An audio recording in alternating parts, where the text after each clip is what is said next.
What's up guys, EJ here, back with another video, and today it's going to be my weekly movie review roundup, episode 14.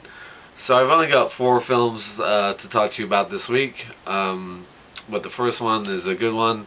Last Tuesday, March 1st, I watched Bridge of Spies.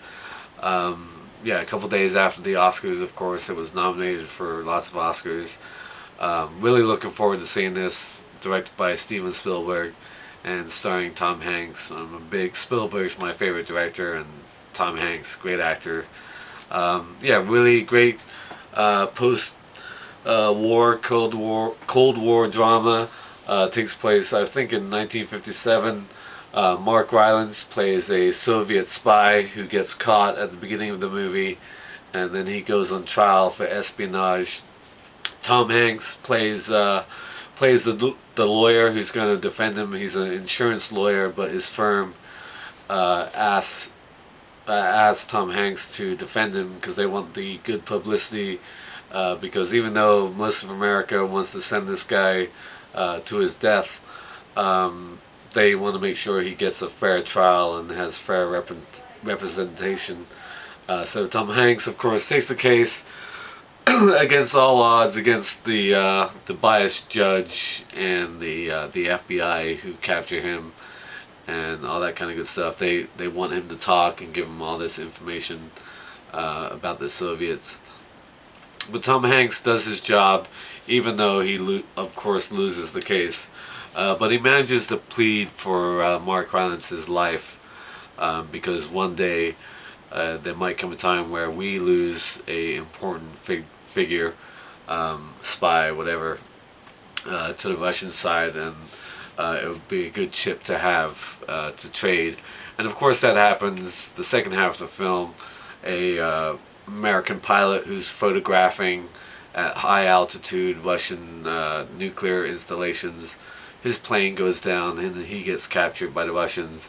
So of course Tom Hanks has to make his way to Berlin, where we see the wall go up between West and East Berlin, and he has to facilitate this prisoner exchange between Mark Rylance and this U.S. air pilot.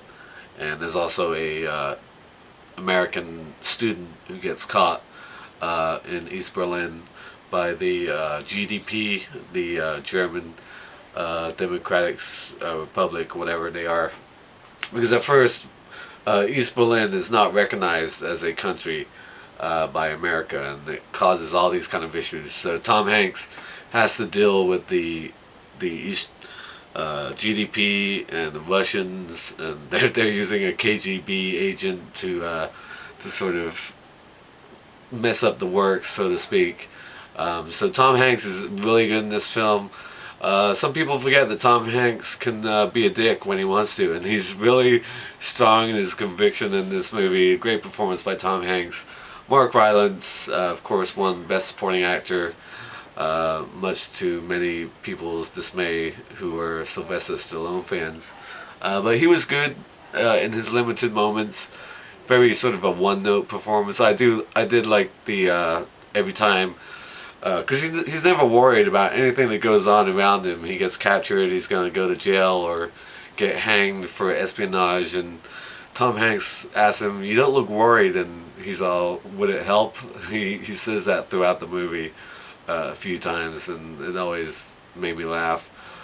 It's a great looking film. Spielberg's Berlin looks awesome. The wall going up, and especially the east side of the wall, all that. The chaos and the fact that it still hasn't been rebuilt after the war. Just a good, solid espionage thriller drama with great performances by Tom Hanks and Mark Rylance. I really liked it a lot. So Bridge of Spies, I gave a 9 out of 10. One of my favorite films of the year. Great movie.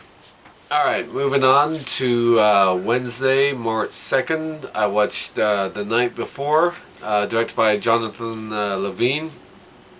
Sort of fun, stupid Christmas comedy, starring Joseph Gordon-Levitt, Seth Rogen, and Anthony Mackie. The three of them play best friends who have been celebrating uh, Christmas Eve for like 16 years in a row because back when Joseph Gordon-Levitt was younger, his parents died, so since he doesn't have family anymore, he celebrates Christmas with his friends. But this is their last night together. Their last night celebrating Christmas Eve because Anthony Mackie is a big celebrity. He's a football star, and Seth Rogen is trying to move on with his family, his wife, and his kids. But Joseph Gordon-Levitt has been sort of living in the past. He's been searching for this epic Christmas party all this time. They had a glimpse of it back in the day, and this whole time he's been searching for this Christmas party that's supposed to be epic. Yeah, fun, stupid comedy. Of course, they go on a wild night, getting all sorts of crazy shenanigans. I like Joseph Gordon-Levitt and Seth Rogen. I've always liked the two of them. So they're good. Anthony Mackie was good. Yeah, some good fun moments. Good supporting cast. People like what's the name? Lizzie Kaplan plays the love interest of Joseph Gordon-Levitt. Um, Michael Shannon is really good as a drug dealer. Mr. Green, the weed dealer. Um, Mindy Kaling is in it as well. Yeah, fun movie. There's a fun, stupid appearance by Miley Cyrus towards the end of the film, which I didn't hate. Yeah, it's a cool little film. Don't think too hard about it. If you're up for a fun, silly comedy, which comes to the territory when it comes with Seth Rogen, I enjoyed The Night Before, so I gave it a 7 out of 10. Alright, moving on to Thursday, March 3rd. I watched Our Brand is Crisis, directed by David Gordon Green, and of course starring Sandra Bullock. Sandra Bullock plays a campaign strategist who's been kind of disgraced in the past. She's lost a bunch of elections and she's living out in the mountains, in the woods. But she gets recruited by this team who are trying to get a Bolivian man reelected as president. So she goes down to Bolivia to help run this campaign.